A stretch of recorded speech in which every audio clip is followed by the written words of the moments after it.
այսօր եզդիների համար մեծ տոնական օր է համարվում Սուրբ Մալաք է Թավուս, բառացիորեն անվանում է Մալաք, դա հրեշտակ թարգմանաբար, Թավուս դա այդ հրեշտակի անունն է եւ մենք համարում ենք պահապան հրեշտակ, ամենափրկիչ հրեշտակ, մեր եզդիական օրենքների մեջ մենք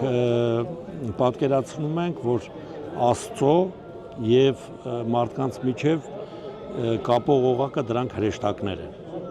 եւ հրեշտակի տեսքով մեզ հուշում են կամ մեզ երևում են թե բանականության մեջ թե երազների տեսքով հրեշտակները մեզ հուշում են մեզ հասած կրոնի դրվածքները եւ Մալաք է Թավուսի այս սուրբ հրեշտակ լինելու հանգամանքը մենք տեսնում ենք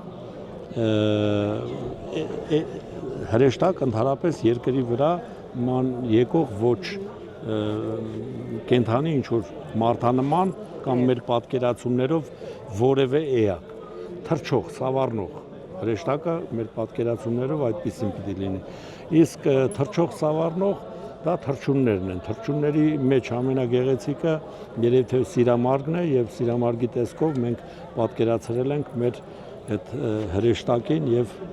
այդ արարողությունը հիմա տեսքը հրեշտակի տեսքով է։ Եթե դուք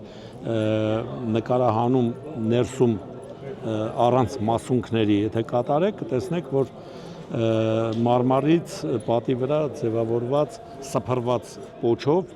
եւ ինչի համար պոչի վրա կա 7 գույն եւ պոչը ունի 24 փետուր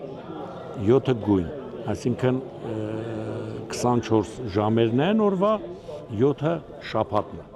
Սիրամարգը ընդհանրապես այդ բաներն էլ ունի, այդ թռչունը։ Եվ այսօր աշխարհի տարբեր մասերից եզդիներ գալիս են Հայաստան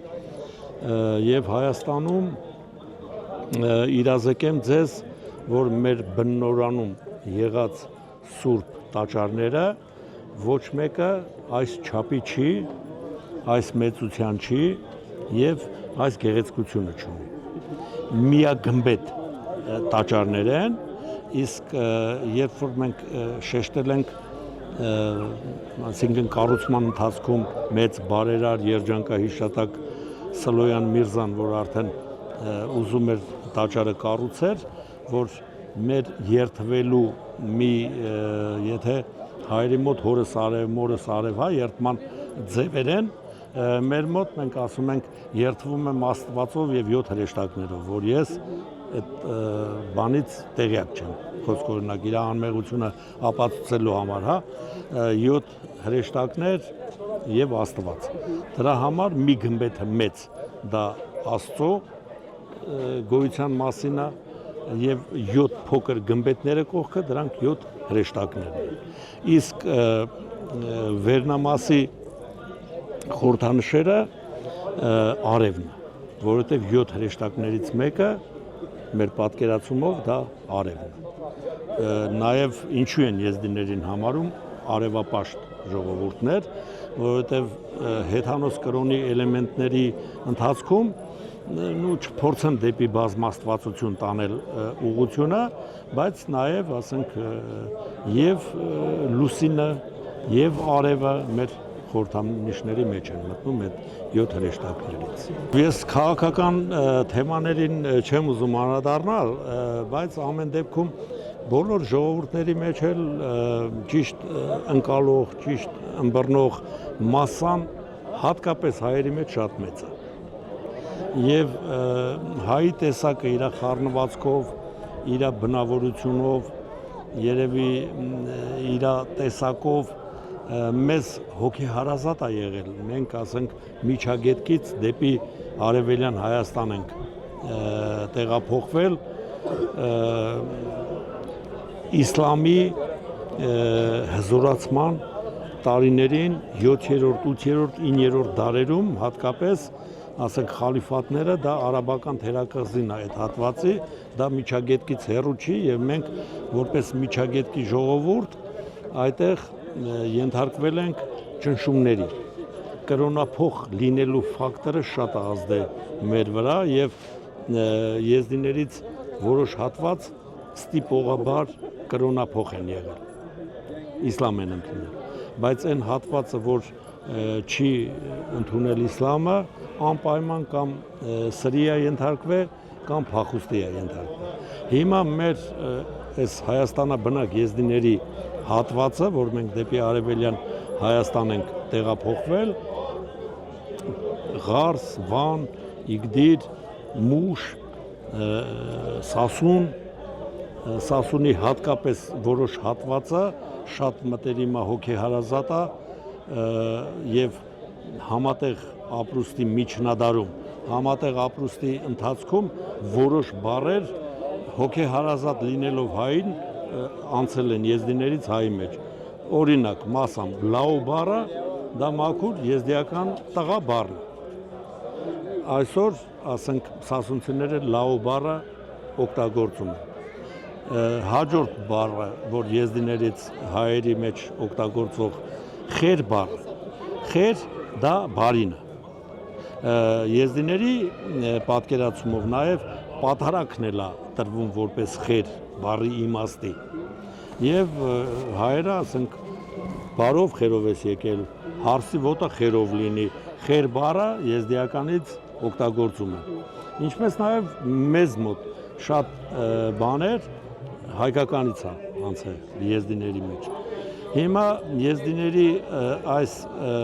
ջերմ ընդունելությունը Հայաստանում միջնադարում եւ դրանից հետո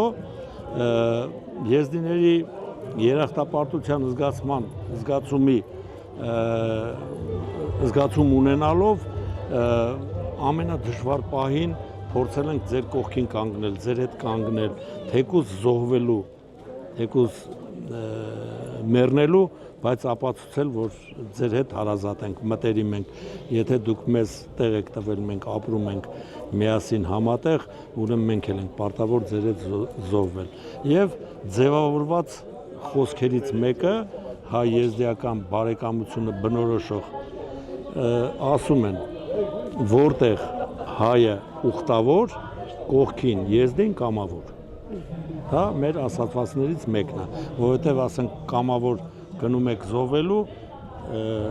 ուխտ եք բռնե, ես կամավոր գալիս եմ ձեր կողքը կանգնում։ Այս ձևի նման բարեկամական լուրջ դրվագներ ունենք, չհաշված արդեն վերջին դարերի